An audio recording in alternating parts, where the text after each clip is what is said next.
Hello, and welcome to Bee Yoga Live with Jenny Bee. I'm your host, Jenny Bee, coming to you from Montreal. So it's almost Christmas time here, and I've always celebrated Christmas. As a child, it was filled with magic and presents and lies. And today, I'm going to be talking about truth. A few weeks ago on this show, I was talking about Patanjali's yamas and niyamas, the first yama being ahimsa or nonviolence. And the second is satya, truthfulness. Tell the truth, don't lie. And I take this really seriously. So speaking of Christmas, when my kids came along, I decided to do things a little differently. We nixed Santa. And this is horrifying for many people, my parents included. Growing up, Santa was Christmas. The big guy in the red suit with the white beard, the unbelievable story of reindeer and chimneys. And my sisters and I wrote letters, we baked cookies, we left sugar and carrots for the reindeer. And we hoped we had been good enough to get all the fancy presents that we asked for. And it turned out whether we spent the year grounded or not, we always seemed to get what we asked him for. And one year, I don't know how old I was, maybe 7 or 8, maybe younger, I accidentally stumbled upon this Ninja Turtle beanbag chair in my parents' closet. And a few days later, it was under the tree marked, Love Santa. So I put the pieces together, and I didn't take it well. My immediate thought was, if my parents are lying to me about this, what else are they lying about? And I realized that's not always the reaction that kids have when they find out. But for me, it was huge. And it was huge enough for me not to want my kids to have the same reflection when they discovered that I had been lying to them over the years. I tell them with the truth, expecting they will do the same. To me, it's about respect. And I expect criticism on this point of view. I have had it again and again, but I also have a lot of people who do see it the same way. And whether you agree or not is not actually important. It's the choice that I made for my family, and I'm happy that I did it. Christmas hasn't been ruined for my children. They're incredibly excited. They just know that the fancy gifts come from mom and dad. I wonder if it was this event that pushed me towards satya or truthfulness. I really do my best to speak only the truth. But these days, I'm admittedly finding that a little difficult. I legit don't even know what the word truth means anymore. I don't know who's telling the truth. I don't know who's lying. And these days, fact certainly seems way stranger than fiction. I also think at this point in time, it's a little dangerous to take anything at face value. I think it's important to continue to question everything we are being presented. And anyone who claims they know the truth truly frightens me. And because so much of our lives right now are on screen, work life, social life, we're kind of immersed in other people's versions of the truth. And on Facebook, right here where you're possibly watching this broadcast, I sit in a funny place with thousands of friends, many I don't actually know. And there's this incredible divide between genuine excitement and celebration over the new COVID vaccine, they're pro-mask, they're pro-lockdown, all the way to the other side of the spectrum where I have people on my Facebook wall and on their Facebook wall talking about microchips in the vaccines and calling our country China. Now I sit somewhere on the fence between these two extremes, and sometimes I want to party with these guys and sometimes I want to party with these guys, but I'm honestly not sure if I'm welcome in either place. And I've certainly laughed at myself a few times recently when I've posted something on Facebook and I just took for granted it was true. And it turned out that I was spreading lies. I don't know if you guys saw that post about a woman named Jeanette who was gathering groups of people to patrol the streets at Christmas time to make sure no one was breaking the rules here in Quebec. And it was so ridiculous, but it was so believable. So I shared it, and people shared it from my wall. And it turned out I contributed to a lot of people getting really riled up. It turned out her profile wasn't even real. There was no Jeanette.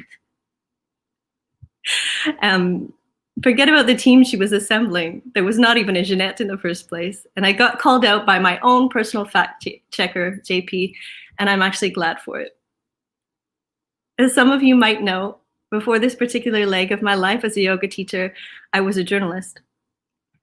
And just going to J school was pretty exciting for me. I went in there believing with my whole heart that this was a line of work I was getting into right at the top of the most important things that I could do to help humanity. And I believe the media was the beacon of truth. And as a journalist, I could help uncover the truth, and it would reach people around the world, and I could affect great change. At some point, though, I became a little disillusioned, and going into 2021, I actually have a very, very hard time believing the media machine I was once a part of. I actually almost feel like it's a little evil. And I don't know if it's mass media that has changed over the years, or it's me, or maybe it's both. So here I am wearing a tinfoil hat, because according to some people, once again on Facebook, I'm a conspiracy theorist, and I allegedly also believe and propagate pseudoscience. Now, the pseudoscience that a friend of mine accused me of spreading was my belief that vitamin D can help in the prevention of COVID, and that it's useful in the recovery from the virus. Now, I'll name this particular friend a vitamin D denier, or an anti-vitamin D'er. My mind was a little blown when he, who happens to be a nurse, said this. Studies have been showing for some time now that the people being affected worse with COVID are people who are vitamin D deficient. And in places like Canada, the UK, most places around the world, we absolutely need to be taking supplements. But this isn't news, and it's not opinion, it's a fact. The conspiracy theorist accusations make me laugh because they come out anytime I insinuate that mass media, government, the pharmaceutical companies might not always have our best interest in mind. I get called a conspiracy theorist when I suggest that it's possible a brand new vaccine using brand new technology might possibly have some kind of side effects. Just saying it's possible makes me a paranoid tinfoil hat wearer. I'm a conspiracy theorist for my curiosity in Bill Gates. I get shit for not wanting myself or my kids to use Purell every 10 minutes. I get called a QAnon supporter for posting an article about a little girl who got a nasty face infection from wearing a mask. With these accusations coming at me by people who don't seem to realize that my kids and I do have vaccines and that I do wear a mask every time I enter a building, I decided to research the way that we all research these days by Googling a few of these terms, since clearly I was clueless. Now, trustworthy Wikipedia says that people who believe in health-related conspiracy theories are less likely to follow medical advice and more likely to use alternative medicine instead. This, as you imagine, says Wikipedia, is a significant obstacle to improvement in public health. Of course, this entry also talks about people who think putting fluoride in the water is a terrible idea, and that the big pharma conspiracy theory, which is the idea that pharmaceutical companies aren't actually trying to cure deadly diseases because they would negatively affect their bottom line. Well, shit. Color me a conspiracy theorist. As for the pseudoscience thing, this nurse friend had like a million other beliefs he could have chosen from outside of the very well-proven idea that vitamin D is crucial for good health. And I honestly didn't know that the majority of what I believe in and use and recommend is actually considered pseudoscience. So I'm kind of dying here. In this list on Wikipedia was hypnosis, Ayurveda, acupuncture, naturopathy, traditional Chinese medicine, osteopathy, aromatherapy, craniosacral therapy. I could go on, really. I host this virtual moms meetup on Mondays, and I decided to throw this topic at the group right after this friend suggested that I was perpetuating pseudoscience. And I had just naturally made a recommendation to some of the moms who were struggling with teething issues that they could try homeopathy. And then I admitted that I was, maybe an expert in pseudoscience. And one of my favorite moms on the planet who is in that group, Alice, she said, Jenny, since you're an expert in pseudoscience, what do you think about amber teething necklaces? Well, I said, I can tell you that my babies always wore them. And when people take these recommendations, it's because they understand that homeopathy might actually relieve their baby's teething pain without causing all of the undesirable effects of acetaminophen. They realize that even if it's only a placebo, but it works without causing any harm to baby, then that's fantastic. Why not always look for the gentler way? At worst, it does nothing, and baby is no worse off. The thing on Wikipedia list that hit me the hardest was Ayurveda. As an Ayurvedic lifestyle consultant and massage therapist, it actually stung, and it made me feel like a bit of a fraud, because it's something that I believe in with my whole heart. Ayurveda is the knowledge of life. It's the science of life, not the pseudoscience of life. When I teach about it, it's coming from a deep place of understanding and knowing and belief. The word pseudoscience itself means false knowledge. So in this, we're saying this rich traditional system that has been around for 5,000 years is fake. It's fake because Western science doesn't understand it. If you caught the show last week, Dominic Tambuzo came on to talk about Ayurveda and epigenetics. And my feeling after speaking with him is that this is yet another place where the West clues in to what the East has always known to be true. So this is it. There isn't always one truth. And truth doesn't always come from a double-blind, peer-reviewed study. There's tremendous value in anecdotal evidence. There's tremendous value in intuition. And in the West, we don't value these things at all. Donna Fari, who I always talk about when I bring up Patanjali Sutras, reminds us to develop our commitment to truth by practicing right speech. If you say something, you're damn sure it's true. And she says in one of her books, Yoga, Mind, Body, Spirit, A Return to Wholeness, she says, if we follow this precept with commitment, many of us would have a great deal less to say each day. Maybe we would have less to post on Facebook as well. Now, the right speech she's speaking about is one of Buddhism's pillars. Something I've recently committed to practicing, like really recently, is letting my thoughts pass through these 3 gates before speaking or writing.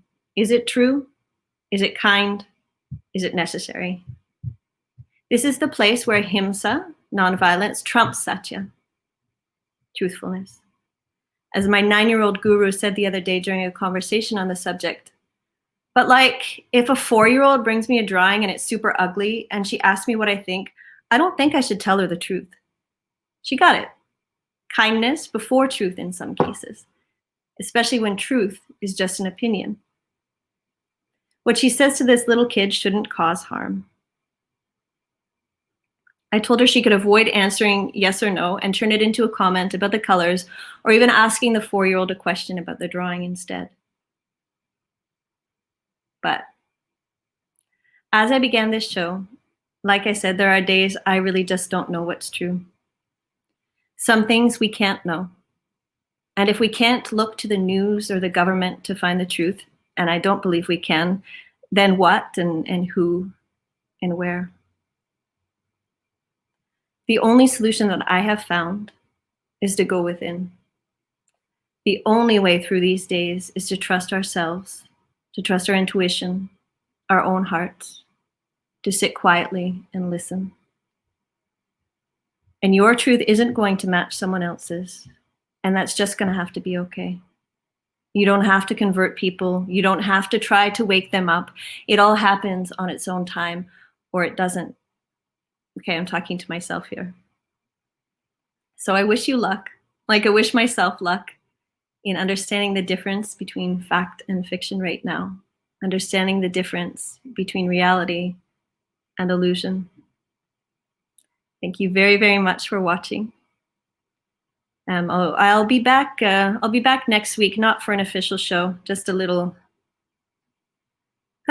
pop-in with a special announcement for the new year. And so this is the last official show for 2020, and I do look forward to seeing you in 2021. Peace.